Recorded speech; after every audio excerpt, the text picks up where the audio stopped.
그때의 서기관들과 바리새인들 중에 어떤 자들이 응답하여 이르되 선생님이여 우리가 선생님으로부터 표적을 보기 원하나이다 하거늘 그분께서 그들에게 응답하여 이르시되 악하고 음란한 세대가 표적을 구하나 대언자 요나의 표적 외에는 아무 표적도 그 세대에게 주지 아니하리라.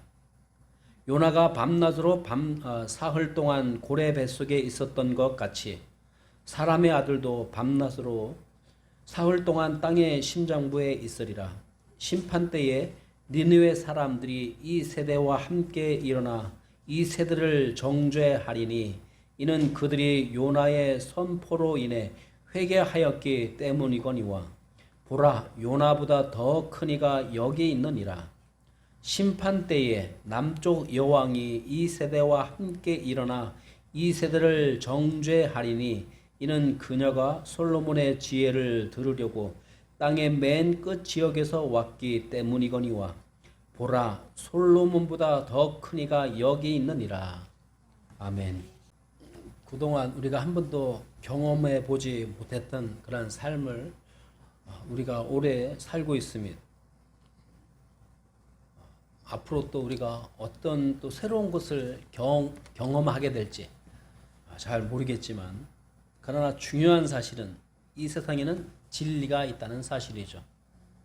하나님의 말씀은 여전히 진리로서 우리에게 확실한 미래에 대한 언약의 말씀이고 또한 우리가 무엇을 위해 살아야 할지 또 무엇을 믿으며 어떤 가치를 가지고 살아야 할지 우리에게 귀한 삶의 양식이 되는 이 하나님의 말씀이 우리에게 있다는 것이 얼마나 귀한 것인지를 우리가 분명히 알기 원합니다.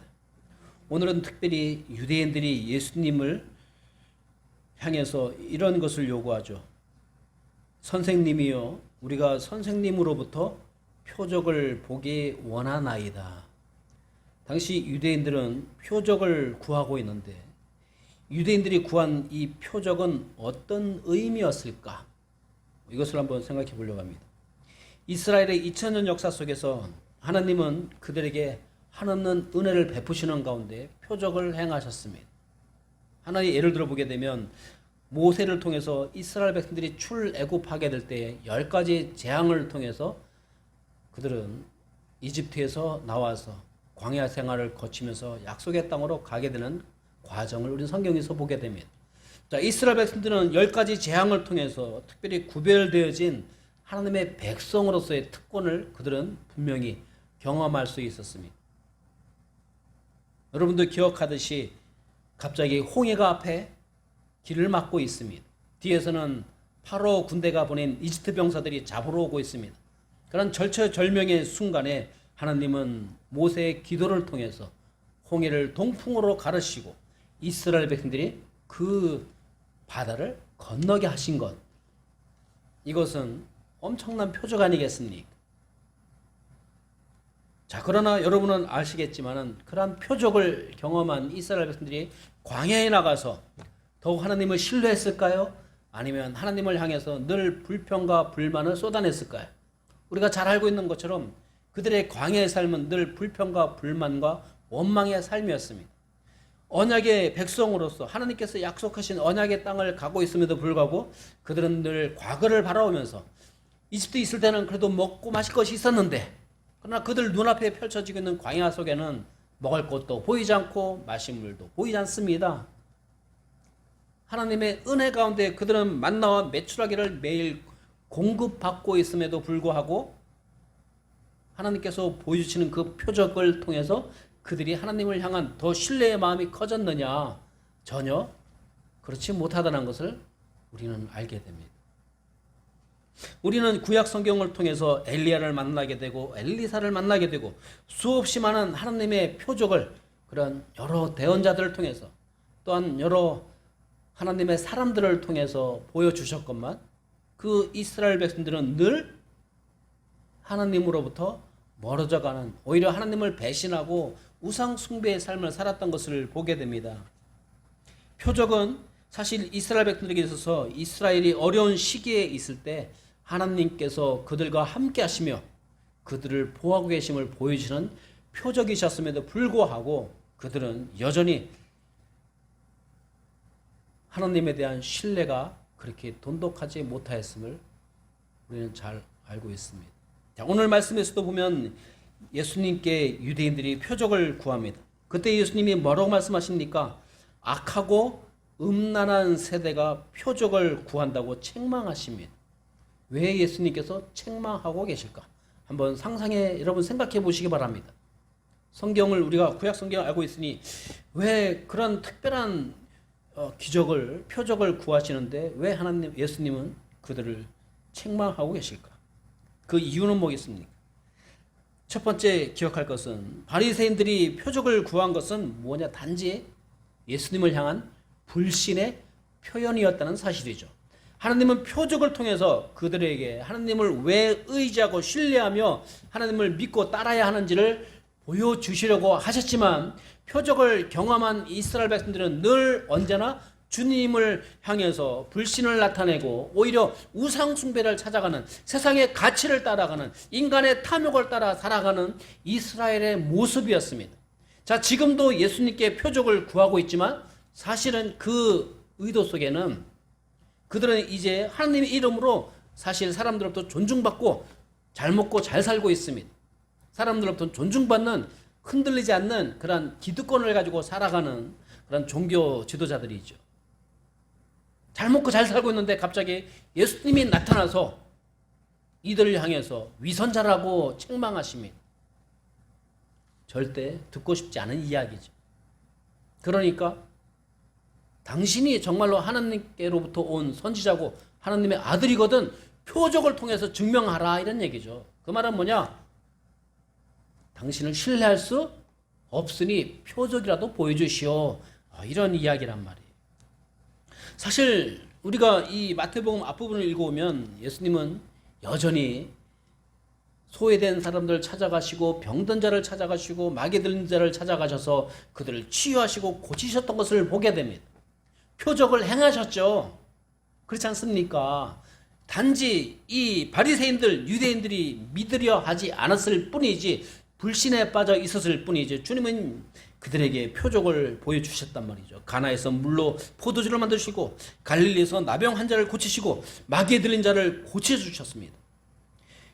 주님께서 이 땅에서 공생의 사역을 통해서 하신 그 사역들이었는데 그 사역은 무엇이냐? 예수님이 곧 하나님께서 약속하신 메시아이심을 바로 그리스도이심을 세상에 보여주기 위한 그러한 사역이었다는 사실이죠. 왜 예수님이 하나님의 아들로서 구원자이신지 메시아이신지 그리스도이신지 세상에 증명하는 삶이었단 말이에요. 마태복음 8장 16절 17절 말씀 보면 저녁이 되매 그들이 마귀 들린 많은 자들을 예수님께 데려오거늘 그분께서 자신의 말씀으로 그 영들을 내쫓으시고 병든 모든 자를 고쳐주시니 이것은 대언자 이사야를 통해 말씀하신 것을 성취하려 하심이라 이르시되 그가 친히 우리의 연약함을 담당하고 우리의 질병을 짊어졌도다. 이사야 선지자가 이렇게 예언했던 700년 전에 예언했던 그것을 예수님은 예수님의 사역을 통해서 성취하고 계셨음을 마태복음은 우리에게 증언하고 있습니다.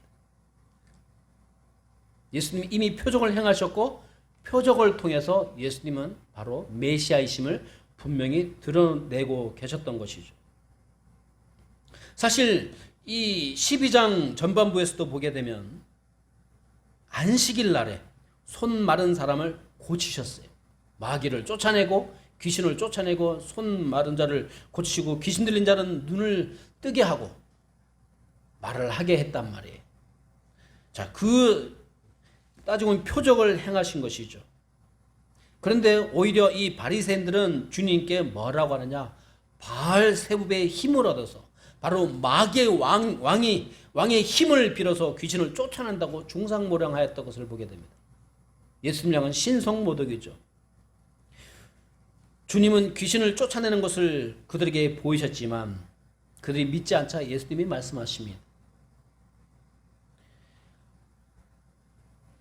예수님이 귀신을 쫓아내는 것은 바로 무엇이냐? 하나님의 나라가 임한 것이라고 그들에게 선포하고 계신 것이죠. 그것을 통해서 바로 예수님은 하나님께로부터 오신 메시아이심을, 그리스도이심을 그들에게 증거하고 있습니다. 예수님은 그들을 향해서 오 독사의 세대야, 이 독사의 자식들아, 너희가 악하니 어찌하여 선한 것들을 말할 수 있겠느냐? 입은 마음에 가득한 것을 말하느니라. 그러면서 그들이 얼마나 악한 마음을 가지고 지금 예수님을 대적하고 있는지를 그들에게 말씀하고 계시죠. 바로 그때에 이 서기관과 바리새인이 예수님을 향하여서 하고 있는 이야기가 뭐라면 표적을 보여달라는 것입니다. 표적을 보여주셨음에도 불구하고 믿지 못하고 예수님을 향한 불신을 나타내는 가운데 정말로 당신이 하나님의 아들이거든 증명하시오, 표적을 통해서, 이렇게 얘기하고 있는 것입니다. 그래서 예수님이 말씀하시기를 악하고 음란한 세대가 표적을 구한다고 책망하고 계신 것이죠. 사실 바리새인들은 예수님이 정말로 메시아라면 병 고치는 거 이런 잘잘한 것이 아니라 로마로부터 그들을 해방시켜주고 위대한 하나님의 나라를 이스라엘 땅에, 바로 그 가나안 땅에 건설해 달라는 이야기예요. 그들은 정치적 그런 위대한 지도자를 기대하고 있었던 것이죠. 그러나 예수님은 그들이 기대하는 그러한 모습으로 오신 것이 아니죠. 우리가 구약 성경을 읽어오면은 이스라엘 백성들이 그들을 구원할 자를 통해서 하나님의 나라가 임하기를 기대했는데, 이스라엘 백성들이 기대했던 메시아와 하나님께서 온 인류를 위해서 준비한 메시아는 전혀 달랐다는 것이 문제죠.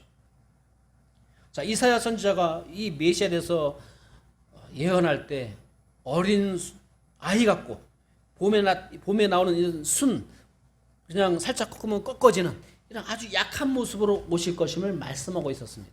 그 이유가 뭐겠습니까?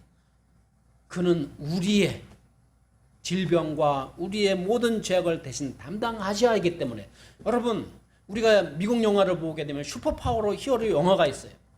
슈퍼맨이 등장하고 무슨 캡틴 아메리카가 등장하고, 이들의 특징은 무엇입니까? 말 그대로 히어로죠. 우리 어렸을 때 짱가라는 그런 애니메이션이 있었어요. 어디선가 누군가에게 무슨 일이 생기면 짜짜짜 짱가 하면서 나타나서 도와준단 말이에요. 뭔가 힘들고 어려울 때 와서 도와주는 그런 존재, 슈퍼파워 히어로죠. 슈퍼파워 히어로는 웬만해서는 안 죽어요. 그렇지 않습니까? 그 막 전속력으로 달려가는 기차를 세우기도 하고 온 인류를 구하는, 사실 구원자니에요, 슈퍼파워 히어로가. 근데 유대인들은 이 슈퍼파워 히어로로서의 메시아를 기대하고 있었던 것이죠. 그런데 그 예수님은 정작 오셔서 나약한 모습을 보여주신단 말이에요. 단지 어디 힘없는 사람들 찾아가서 그들의 친구가 되고 그들의 이야기를 들어주면서 병이나 고쳐주고, 정작 지금 로마는 자기들 괴롭히고 있는데 그것에 대한 관심을 보이지 않는단 말이죠. 그러니까 이 서기관들과 바리새인들이 그들이 기대하던 메시아의 모습을 충족시켜달라고 요구하고 있는 것입니다. 그러나 그것은 단지 인간적 생각이었을 뿐이죠. 사람은 무엇을 따라 살아갑니까? 사람은 자신이 가치를 두고 살아가는 존재인데, 인간은 타락한 존재로서 탐욕이라는 가치를 두고 살아가는 존재예요.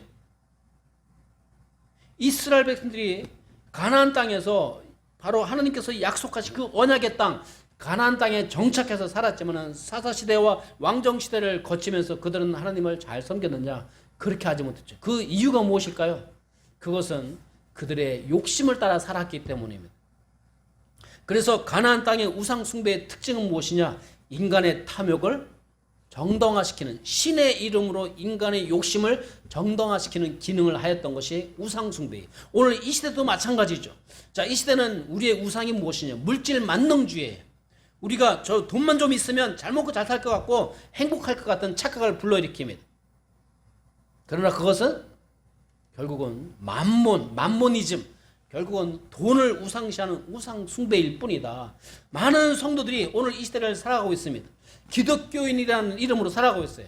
자, 가나안 땅에서는 이스라엘 백성들이 하나님의 백성이라는 이름으로 살아갔지만은 그들은 하나님의 백성답게 살지 못하고 늘 우상숭배에 빠졌단 말이죠. 그들은 맘모니즘에 빠져 있었어요. 탐욕주의에 빠져 있었어요. 마찬가지로 이 시대에 많은 기독교인들이 기독교인이라는 이름으로 살아가고 있지만 정말로 기독교인으로서 삶을 살고 있는가? 말로는 기독교인이지만 우상숭배에 빠져서 하나님께서 예레미야 선지자를 통해서 그들에게 징벌을 예언하셨던 것처럼 그런 징벌을 앞에 두고 살아가는 우리들의 모습이 아닌가? 우리는 점검해 볼 필요가 있습니다. 자, 오늘 우리 땅에는, 우리 이 세상에도, 이 나라에도 많은 기독교인들이 있는데 어떤 기독교인은 그가 정말로 기독교인인지 모르겠어요. 자기의 욕심을 위해서 사람을 선동하고 불러일으키고 모으고 자기의 주장을 하고, 그것은 절대로 하나님께서 원하시는 뜻이 아니죠. 그 세대를 향해서 주님께서 말씀하고 계신 것이 무엇이냐? 악하고 음란한 세대가 표적을 구한다 라고 책망하고 계신 것입니다. 여기서 악하다는 것은 무엇이냐? 하나님의 뜻에서 벗어나서 죄악 가운데 사는 삶을 악하다고 하는 것이죠. 악하다는 것이 무엇이라고요? 하나님의 뜻에서 벗어난 삶, 이것이 악한 것이에요. 왜냐하면 우리 인생의 모든 절대적 기준은 바로 하나님이신데, 진리의 말씀이신데, 그 진리의 말씀에서 벗어난 삶은 모든 삶이 다 악하다 이 말씀이에요. 인간적으로는 그것이 선하게 보일지 모르지만 하나님 앞에서는 악한 것일 뿐입니다. 그 다음에 음란하다는 것은 무엇이냐? 영적으로 하나님을 믿지 않고 우상숭배에 빠져있는 것. 말로는 나는 하나님의 백성이라고 말하면서 우상숭배에 빠져있는 삶. 그러니 우리 나라에도, 이 시대에도 많은 기독교인들 가운데는 정말로 주님을 제대로 섬기고 있는가? 그렇지 못하다면 결국은 음란한 세대에 빠져있다라고 말할 수밖에 없습니다. 바리새인들은 스스로 자신들을 순결하다고 생각했어요. 독실한 하나님의 백성이라고 생각했어요. 하나님을 잘 섬기는 하나님의 백성. 그러면서 그들은 일주일에 2번씩이나 금식해가면서 사람들로부터 존중받는 그러한 모습이었지만 예수님 보시기에는 아무것도 아니었어요. 단지 독사의 자식들밖에 안 되는 악하고 음란한 세대에서 우상숭배에 빠져있는 그런 위선자였을 뿐이라는 사실이죠. 이 시대에 우리는 주님을 향한 어떤 믿음을 가지고 주님을 섬기며 살고 있는가? 많은 사람들이 예수 그리스도를 자신의 구세주로 영접하지 않는 이유가 무엇일까요? 요한복음 3장 17절 19절 말씀 보게 되면 하나님께서 자신의 아들을 세상에 보내신 것은 세상을 정죄하려 하심이 아니요 그를 통해 세상을 구원하려 하심이라. 정죄는 이것이니 곧 빛이 세상에 왔으되 사람들이 자기 행위가 악함으로 빛보다 어둠을 더 사랑한 것이니라. 사람들이 예수님을 영접하지 않는 이유는 빛보다 어두움을 더 사랑하기 때문입니다. 주님 따라가는 것보다 세상 따라가는 것이 더 좋기 때문이다 이 말씀이죠. 좁은 길로 가는 것보다 넓은 길로 가는 것이 더 좋기 때문이다 이 말씀이죠. 그래서 많은 사람들이 예수님보다 자기 욕심 따라 살고 있습니다. 여러분, 우리도 봐봐요. 우리도 주님께서 인도하시는 그 길, 주님 따라가야 하는 길과 세상에서 내 마음대로 살고 싶은 그 길, 늘 이 선택 속에 살아가고 있어요. 그리고 때로는 나는 이 길로 가야 함에도 불구하고, 이 길로 가야 하는 것을 알고 있음에도 불구하고 이 길로 가면서 수없이 자기 스스로를 합리화시킨단 말이야. 아, 나는 이 길로 갈 수밖에 없었어. 이 길로 갔어야만 해. 그리고 세상에서 여러 가지 일을 하면서 아, 이 길로 가면서 스스로는 나는 이 길로 가고 있다고 스스로를 합리화시키는 경우가 많다는 사실입니다. 그렇지 않습니까? 그것이 따지고 보면 저와 여러분의 모습이죠. 왜 그러냐? 우리는 기본적으로 타락한 본성을 가지고 살아갔어요. 이미 우리는 영적으로 구원받았지만은 그럼에도 불구하고 우리 육신은 이 세상에 죽어야만 하는 육신이죠. 사도 바울이 말씀하고 있습니다. 나는 날마다 죽노라. 뭐가 죽어요? 그가 죽어야 주님이 산단 말이에요. 내가 죽어야 주님이 살기 때문에 우리는 날마다 나를 죽여야 되고 주님의 뜻이 살아야 된단 말이에요. 그런데 살다 보면 내 뜻이 얼마나 강합니까? 여러분 자존심 강하잖아요. 와서 여러분 의지를 슬쩍 꺾어봐요. 그럼 뭐 화가 나죠. 니까짓 게 뭔데 나한테 그러는 거야? 라고 따져들겠죠. 이처럼 우리는 나의 뜻, 나의 의지가 굉장히 중요한 사람들이에요. 그러나 주님 앞에서는 겸손한 나의 의지를 내려놓고 주님 뜻대로 하옵소서. 주님 뜻대로 살기로 했네. 주님 뜻대로 살기로 했네. 뒤돌아서지 않겠네. 라고 하는 것이죠. 그렇게 또 해야 되는 것이. 그래서 우리는 날마다 주님 앞에 나아가서 말씀 읽고 묵상하면서 주님, 내가 오늘도 과연 주님 뜻대로 살았는지 나를 돌아봤을 때 주님은 온데간데 없고 자꾸 남아 있었음을 주님 용서해 주시옵소서. 더욱 주님을 의지하면서 주님 뜻대로 살게 하옵소서. 이렇게 우리는 날마다 주님 앞에서 겸손하게 나를 쳐서 복종시켜야 되는 성도란 말이에요. 이런 삶을 사는 것이 성도의 삶이죠. 자기의 탐욕을 극대화시켜서 세상에서 얼마나 잘 먹고 잘 살까? 이것은 불신자들이 구하는 거 아니겠습니까? 무엇을 먹을까, 무엇을 마실까, 무엇을 입을까 염려하지 말라. 성도는 하나님의 나라와 의를 구하며 살라고 말씀하고 있습니다. 이것이 하나님의 뜻 아니겠습니까? 하나님의 은혜를 입어서 구원 얻은 성도들이지만 우리의 삶 가운데 여러 시련들이 찾아올 수 있습니다. 요셉이 갑작스러운 환경의 변화 속에서 얼마나 고통을 받았겠습니까?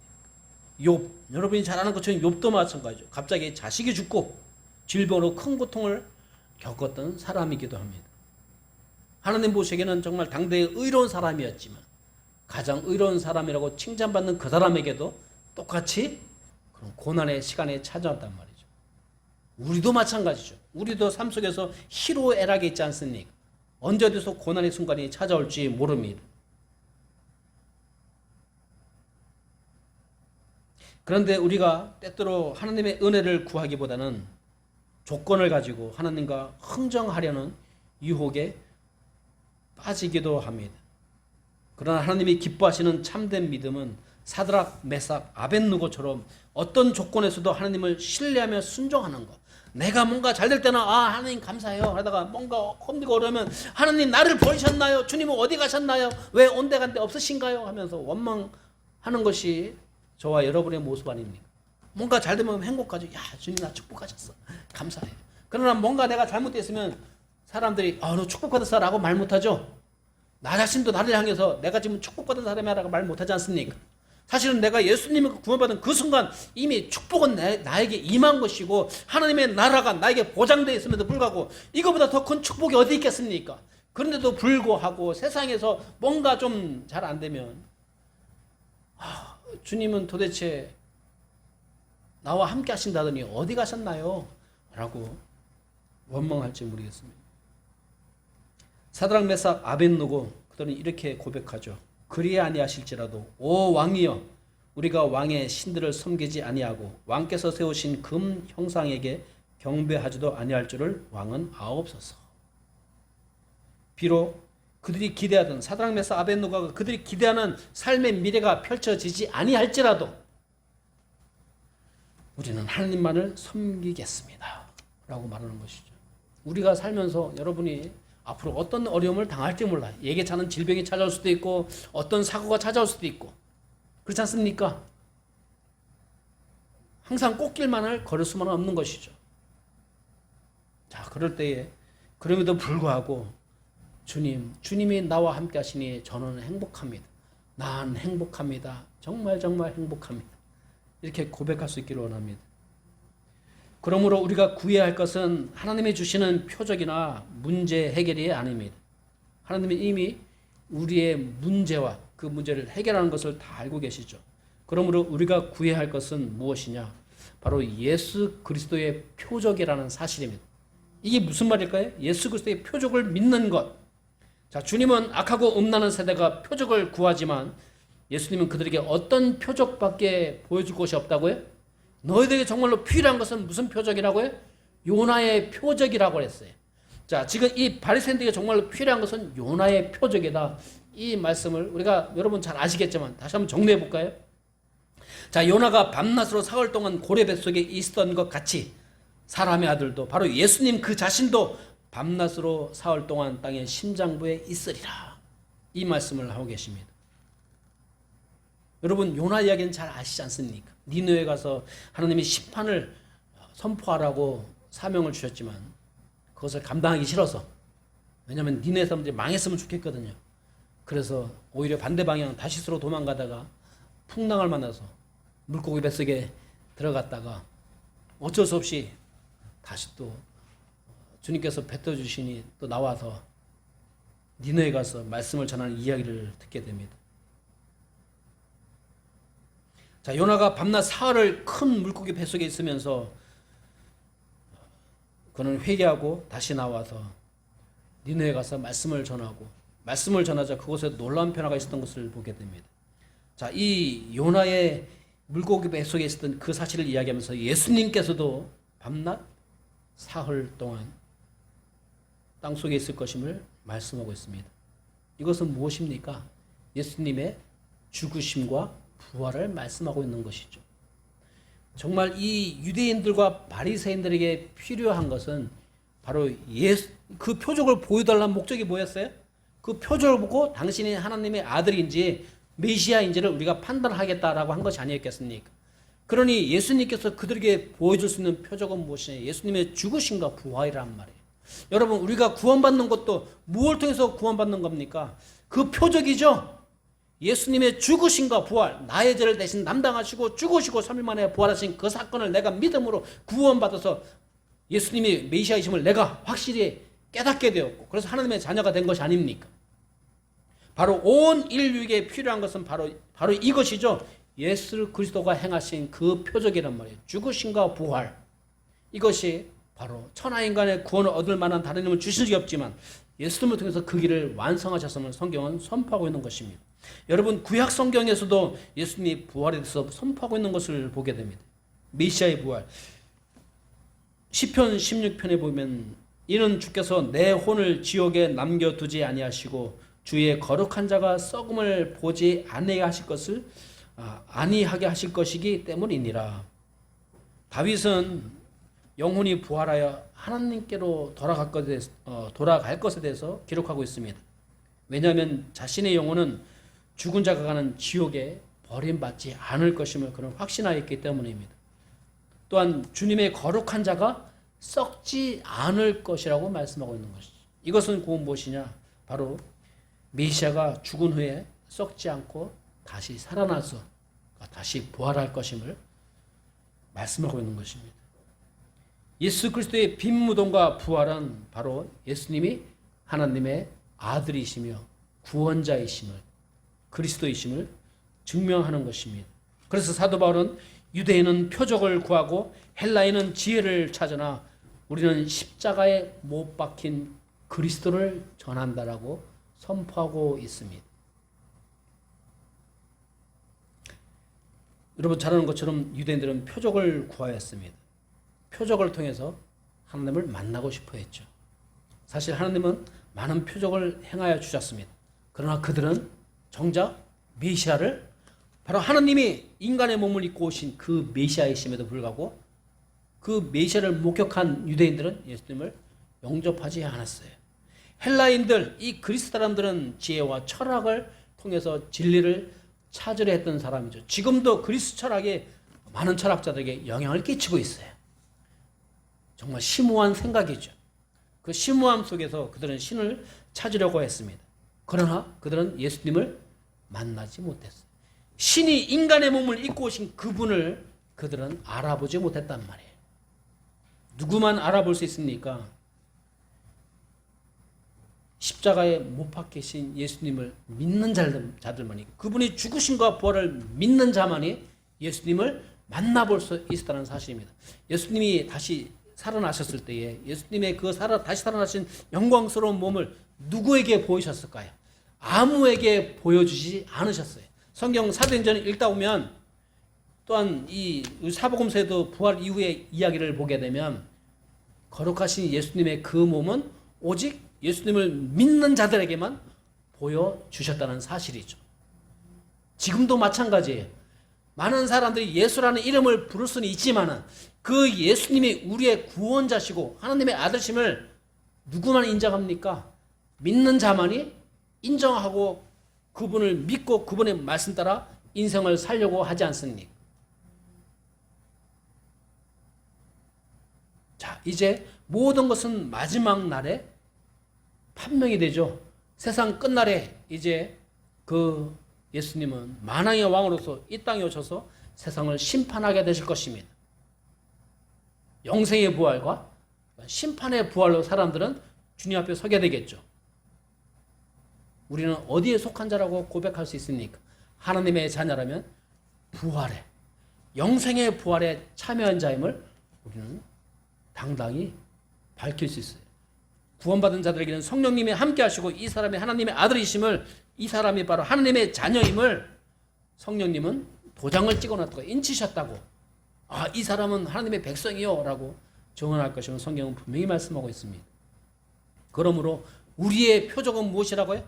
예수님의 죽으심과 부활, 나의 죄로 말미암아 죽으심과 부활하심을 통해서 내가 믿고 영접하였다는 사실입니다. 또한 세상에서도 복음이 무엇이냐? 바로 예수님의 그 표적이죠. 죽으심과 부활을 전하는 것입니다. 자, 주님은 바리새인들에게 이런 말씀하시죠. 심판때에 니느웨 사람들이 이 세대와 함께 일어나 이 세대를 정죄하리니, 그 이방인 니느웨 사람들이 오히려 이 세대에 함께 일어난다면 이 세대를 정죄할 것이라고. 이는 그들이 요나의 선포로 인해 회개하였기 때문이거니와 보라, 요나보다 더 큰 이가 여기 있느니라. 요나보다 더 크신 분, 바로 말 그대로 이 세상을 창조하신 그 창조주 하나님이 그들과 함께 있는데 그들은 예수님을 알아보지 못하고 있어요. 요나가 40일이 지나면 니느웨가 하나님의 징벌로 망할 것이라고 하나님의 심판을 전하니 그 사람들은 하나님을 두려워하면서 금식을 선포하며 회개하였습니다. 요나서 3장 5절 10절 말씀을 제가 잠시 읽어보면, 이에 느느웨의 백성이 하나님을 믿고 금식을 선포하며 그들 중에 가장 큰 자로부터 가장 작은 자에 이르기까지 굵은 베옷을 입었고, 하나님께서 그들이 행한 일 곧 그들이 자기들의 악한 길에서 돌이킨 것을 보시고 재앙 즉 친히 그들에게 행하리라 말씀하신 그 재앙에서 하나님께서 뜻을 돌이켜서 그것을 행하지 아니하시니라. 자, 이 사건을 통해서 하나님은 그들에게 회개하는 자를 용서하시는 은혜를 베푸신 것을 보게 됩니다. 그런데 유대인들은 요나보다 크신 메시아가 말씀하고 있음에도 불구하고 그들은 회개치 않았고 예수님을 영접하지 않았습니다. 결국은 예수님을 거절함으로써 니느웨 사람보다 더 큰 악한 죄를 범하고 있었던 것이죠. 또한 솔로몬 시대의 이야기도 하고 있습니다.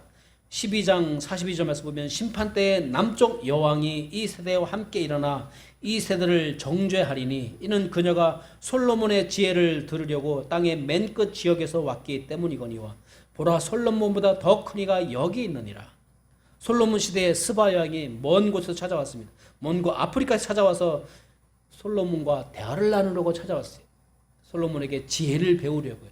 그 먼 곳에서 찾아와서 지혜를 듣고 감탄하고 있는데, 솔로몬보다 더 크신 분이, 솔로몬보다 크신 주님께서 그들과 함께 있는데 그들에게 주님께 지혜를 그들이 구하지 않고 있으니 이 얼마나 어리석은가 라고 지적하고 계신 것이죠. 그렇기 때문에 스바 여왕이 이 세대 사람들을 정죄하겠다고 말씀하고 있는 것이죠. 사도 바울은 이렇게 선포합니다. 고린도전서 1장 24절 말씀에서, 오직 부르심을 입은 자들에게는 유대인이나 헬라인이나 그리스도는 하나님의 능력이요 하나님의 지혜니라. 여러분, 아까 보았던 것처럼 유대인들은 표적을 구하고 헬라인들은 지식과 철학을 통해서 그들의 어떤 신을 만나고자 했지만은 누가 하나님을 만나고 구원받을 수 있느냐? 예수님의 죽으심과 부활을 믿는 자란 말이에요. 그런데 이 유대인들이 보기에는 말도 안 된다 이 말씀이죠. 그들은 2000년 동안 율법을 지켜왔는데 예수님이 오히려 그들이 생각하는 율법을 어기고 있단 말이에요. 안식일을 범하고, 안식일의 주인이신데 안식일의 주인을 알아보지 못했죠. 또한 철학자들이 생각하기에는 죽었던 사람이 살아난다는 게 말이 돼? 말이 됩니까? 안 됩니까? 과학적으로 말이 안 된단 말이에요. 이성적으로 말이 안 되죠. 그러니까 이 복음을 전하자 그리스 사람들은 어리석은 소리라고, 말도 안 되는 소리라고 무시했죠. 유대인들에게는 유대교인데 기독교인들을 오히려 유대교를 해방하는, 거스르는, 넘어뜨리게 하는 하나의 장애물일 뿐이었어요. 그런데 사도 바울이 선포합니다. 예수님을 하나님의 아들로 마음에 영접하고 하나님의 자녀가 되는 것은 이것은 하나님의 지혜이고 하나님의 능력이기 때문에 가능하다고 선포한 것이죠. 우리가 구원받는 것은 하나님의 지혜와 하나님의 능력인 것이지, 인간의 지혜로 우리가 스스로를 구원할 수 있다면 우리에는 구세주가 필요 없지 않습니까? 우리가 어디 가서 돌을 닦으면 구원받는다면 하나님이 왜 필요합니까? 스스로 신이 될 수 있는데. 근데 그것이 안 되기 때문에 결국은 하나님은 성경을 통해서 우리에게 하나님의 지혜를 들려주셨고 하나님의 능력을 보여주셨단 말이에요. 오늘 이 시대에 예수님을 구주로 영접하고 살아가는 모든 자들은 하나님의 지혜와 하나님의 능력으로 삶이 변하고 생각이 바뀌고 예수님을 마음에 영접하여서 하나님의 자녀로 살아가고 있다는 사실을 여러분 기억하시기 바랍니다. 그러니 예수 그리스도는 믿는 모든 자에게 구원을 주시는 하나님의 능력이요 하나님의 지혜입니다. 아멘. 지혜가 뭐라고요? 지혜라는 것은 세상의 이치를 깨닫는 것이죠. 그렇지 않습니까?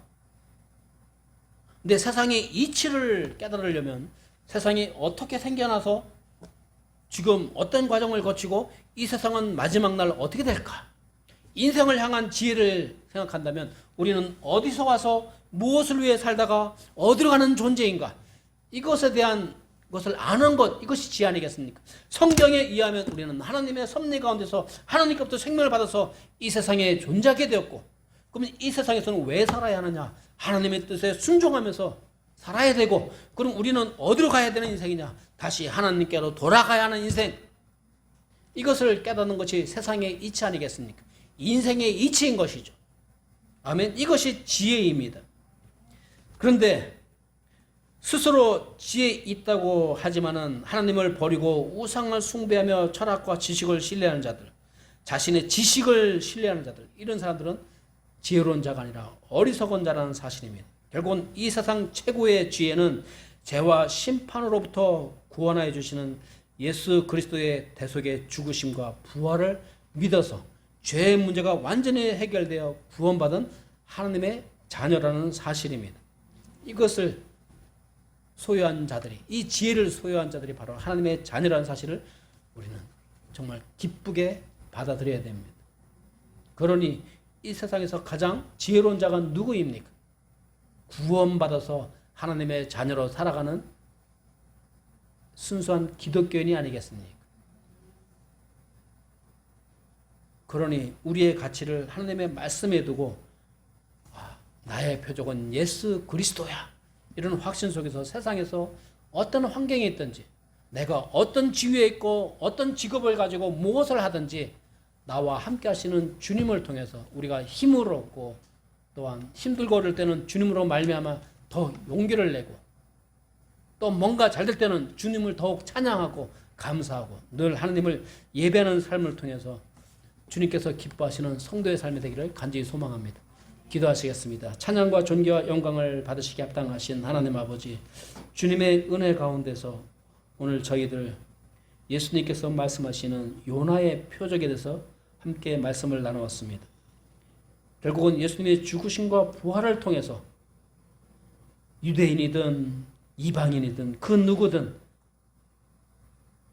예수님을 통해서 구원받고 하나님을 만날 수 있음을 분명하게 말씀하고 있습니다.